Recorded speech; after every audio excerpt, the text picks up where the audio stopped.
Okay, so you love to unpack a great story, right? But you also want to get to the good stuff quickly. Like, we want to skip those boring parts, and I think we're all on the same page there. I think so, yeah. I mean, who wants to wade through all those details? Well, that's exactly why we're here. This is the deep dive. And today we're taking a look at this tale that's just full of loyalty, sacrifice, and I'm telling us some truly unexpected twists. Oh, yeah, it's a classic story. And, It's called The Faithful John. right, the faithful John. And it really examines this idea of commitment, but it's like, whoa, to a whole other level. It really is. So picture this for a sec. Okay, we've got this old king, and he's on his deathbed. His biggest worry isn't about his kingdom or all the riches. It's about his young son's future. Makes sense. So he calls for his most trusted servant, this guy Johannes. And, I mean, the name itself kind of hints at his steadfast nature. Yeah, like John the Faithful. Totally. In his final moments, like literally as he's breathing his last, the king asks Johannes this huge favor. He wants him to be a guide, a mentor, a protector to the young prince. It's like the ultimate promise, especially coming from a dying man. Heavy stuff. And as if that wasn't enough, right? There's this other part to the king's request, almost like a warning. Ooh, a secret. Yeah, he tells Johannes about this hidden chamber in the castle, and there's this portrait of a princess inside. And he's very clear, if the prince sees this portrait, he's going to fall head over heels in love. Love at first sight. Exactly. Yeah. But here's the catch. It's not just love. It's going to cause him to faint, and then things are going to get really dangerous for the prince because of her. Johannes, of course, promises to do exactly as the king says without question. But you got to wonder, how's he supposed to actually pull that off? I mean, it feels kind of like those instructions are setting him up for failure, even though the king means well, right? Talk about an intriguing start.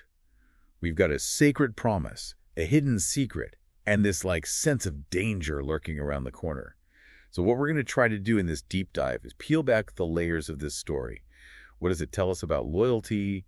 What does it reveal about human nature? And what happens when someone is totally and completely dedicated to another person? Let's see what we find out. So the old king dies, and Johann steps right into the role he promised. He takes the young king all around the castle, showing him the amazing architecture, all the hidden treasures, all that good stuff that comes with being royalty. Soaking it all in. Absolutely. But remember, there's that one room that the old king specifically mentioned. Oh, yeah, that secret chamber. Right, that's the one. So Johannes avoids it, completely steers clear. But of course, what happens? The prince is like, what's in there? Yeah, exactly. It's like the more Johannes tries to ignore it, the more curious the young king gets. He starts asking questions, why can't he see this room? What's so special about it? And Johannes, he tries to put him off, maybe hints that there's something kind of unsettling in there. But a forbidden door is like a magnet, right? Yeah. Especially for a young guy. Oh, totally. It's like the one thing he's not allowed to see becomes the only thing he wants to see. He's seen the whole castle now except for this one place, and it just consumes him. He even tells Johannes that he won't be happy, he won't have any peace until he sees what's inside that room. So he's basically forcing Johannes to make a choice. So what does he do? Well, he finally gives in. He goes and gets this huge key ring. He's got this big old bunch of keys, picks the right one, unlocks the door. I bet he's trying to stand in the way, block the view. Oh, I'm sure of it. But the young king, he's quick. He manages to peek over Johannes' shoulder. And boom, instant reaction. The portrait, it's stunningly beautiful. She's almost alive.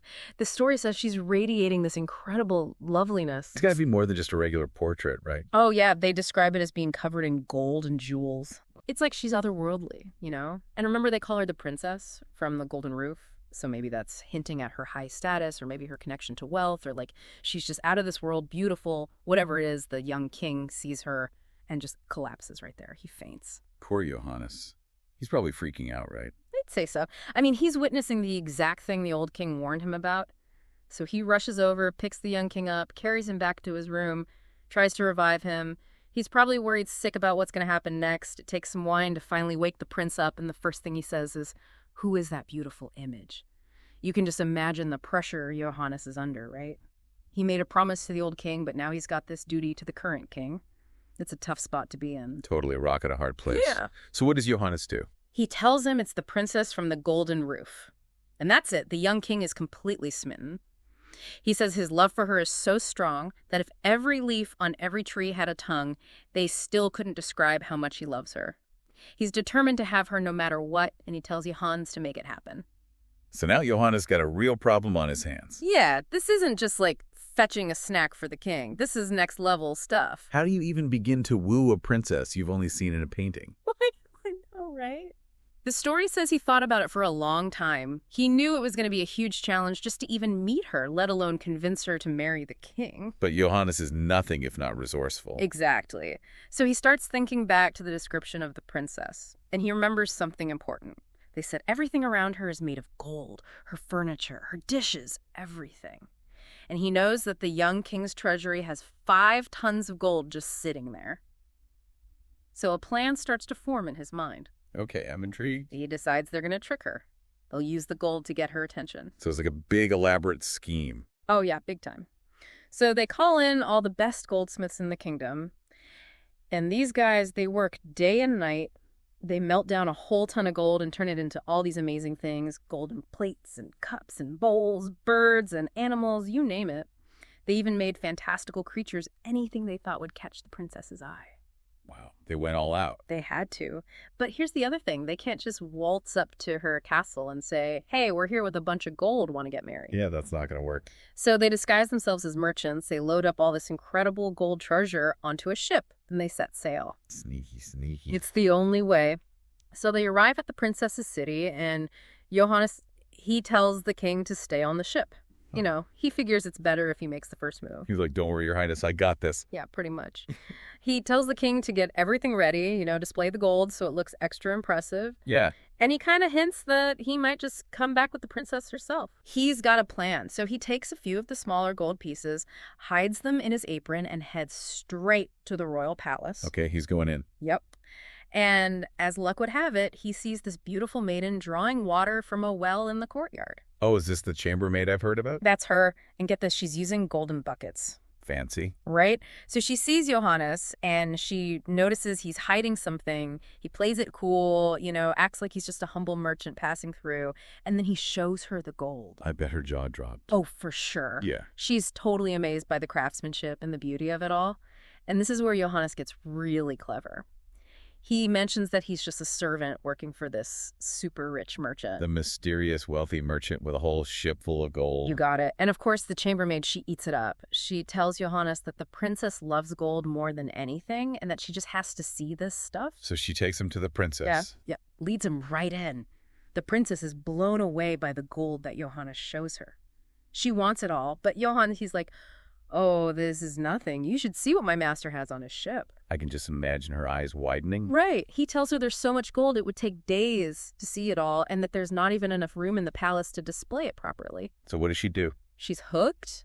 She tells Johannes that she has to see the ship for herself. Okay, so this is all going according to plan. Perfectly. So Johannes acts all excited and escorts her down to the harbor. While the unsuspecting king is waiting on board. Exactly. He sees the princess coming, and let me tell you, he is smitten. He's even more captivated by her beauty than he was by her portrait. So she steps onto the ship, and the king leads her inside to see all the golden treasures. And Johann... Oh, he quietly slips away and tells the captain to set sail. Immediately, full speed ahead. No time to wait. Nope. The princess, she's so busy admiring the gold, she doesn't even realize what's happening. It's not until she's seen everything and turns to leave that she realizes, oh no, they're way out at sea. The ship is sailing away. I bet she was furious. At first, yeah. She's shouting and crying. She feels betrayed. She thinks this merchant has kidnapped her. She even wishes for death. Dramatic. It's a lot. But that's when the young king steps in. He takes her hand and reveals his true identity. He tells her he's not a merchant, he's a king just like her.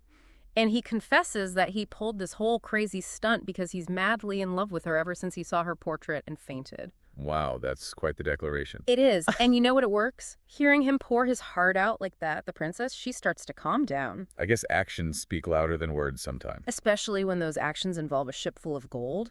So her anger fades and she eventually agrees to marry him. It's like a fairy tale come true, except for the whole kidnapping part. Yeah, that part's a little rough. But hey, they're in love and they're headed home, so everything's good, right? What about that smooth sailing you mentioned? So Johannes, he's sitting at the front of the ship, just relaxing, playing some music, when he looks up and sees these 3 ravens flying overhead. Oh, this sounds ominous. It is. He stops playing and listens closely because, get this, he understands what they're saying. Wait, he speaks Raven? Apparently. Yeah. So they've got the princess right there sailing back home, Everything's going according to plan. But these ravens, they bring a whole new level of danger into the story. This is where things take a dark turn. The ravens, they start talking about the king and the princess, and the first one says, hey, the king's taken the princess from the golden roof back home. And the second raven's like, no, he hasn't got her yet. And then the third one's like, yes, he does. She's right there on the ship with him. Okay, so they're kind of gossiping, but where's the danger? Well, then the first raven drops this prophecy. It says, when they arrive back home, this amazing fox red horse is going to appear. And if the king tries to ride it, the horse is going to go wild, throw him off, and he'll never see his bride again. Oh, no, that's bad. Yeah, but the second raven chimes in and says, there is a way to prevent this. If someone jumps on the horse, grabs the gun from its holster, and shoots the horse dead, the king will be safe. That's a pretty drastic solution. It is, but there's a catch. The raven says that anyone who knows this secret and tells another living soul will be turned to stone from their toes to their knees. Oh, wow. So Johannes can't say anything. Nope, he's stuck. And that's just the first prophecy. There's more. Oh, yeah. The second raven reveals that even if they take care of the horse, there's another danger waiting for them at the castle. There's this poisoned bridal shirt.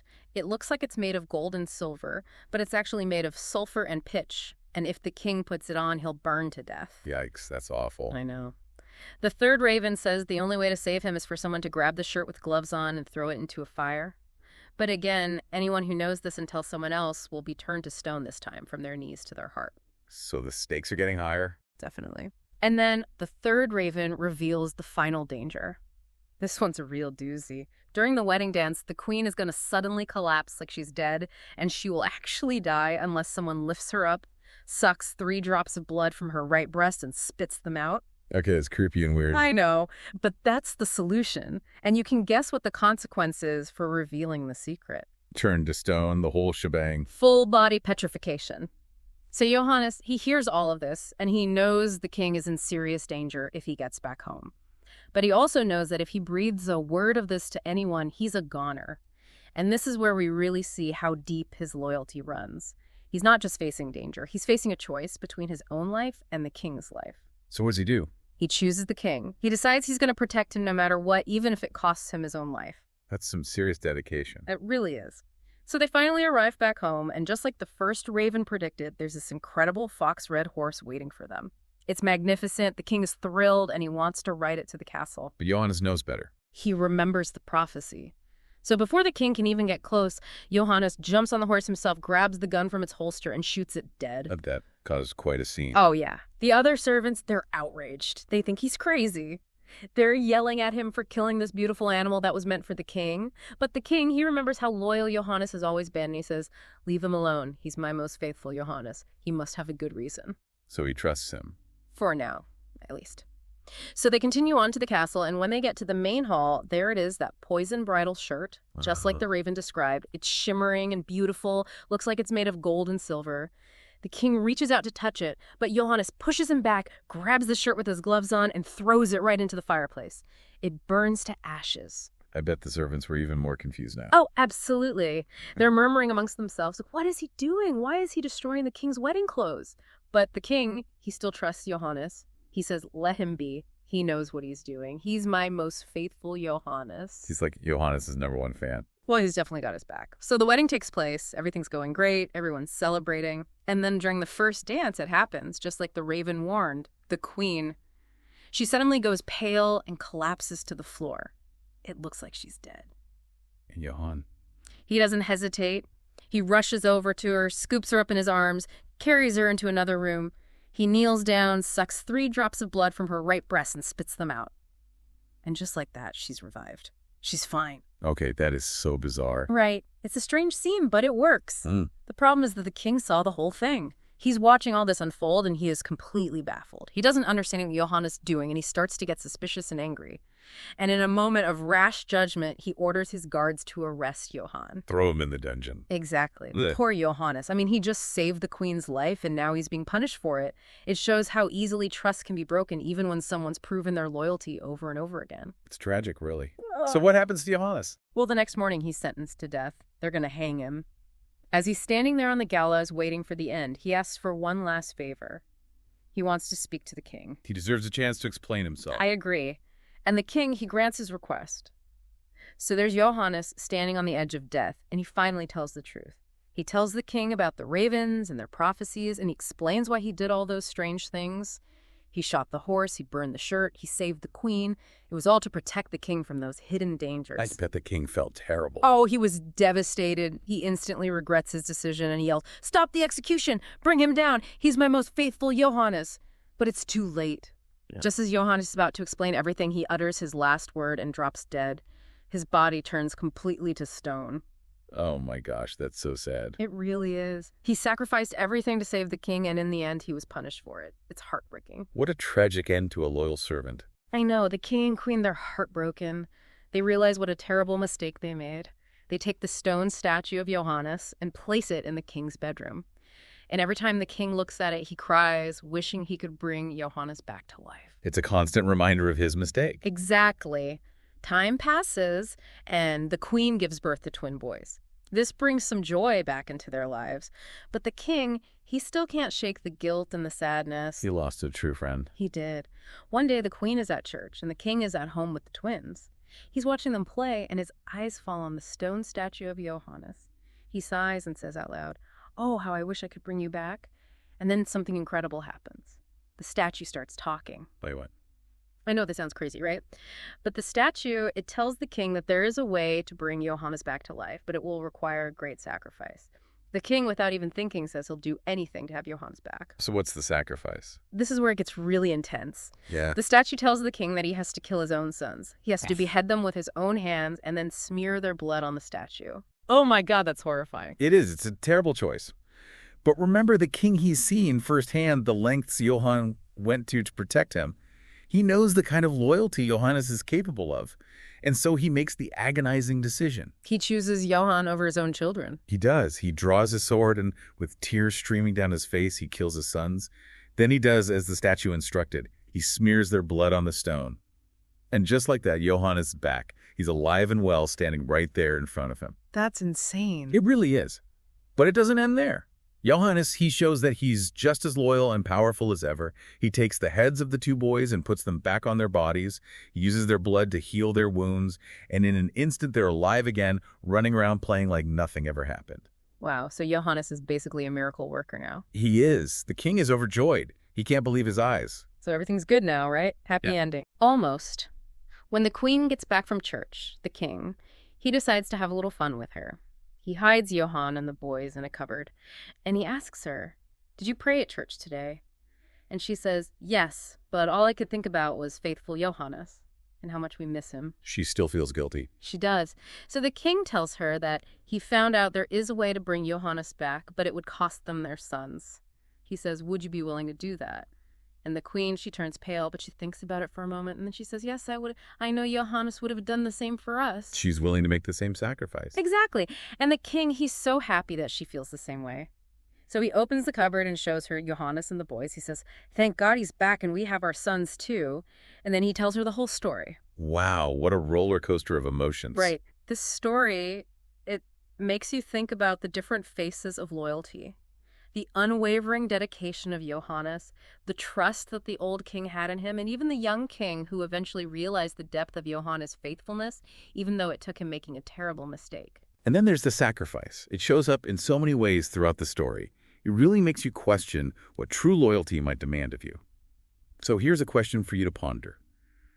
Was the old king's request for silence just a test? Or was it unintentionally setting Johannes up for a tragedy that could only be fixed by the most extreme sacrifice imaginable? What do you think this story tells us about the burden of knowledge, about complicated relationships built on duty and love? And what about the unexpected consequences of well-intentioned secrets? Do you have any in your own life? It's certainly a lot to think about, and we hope this deep dive has given you some new insights. Thanks for joining us today. Absolutely. It's been quite a journey.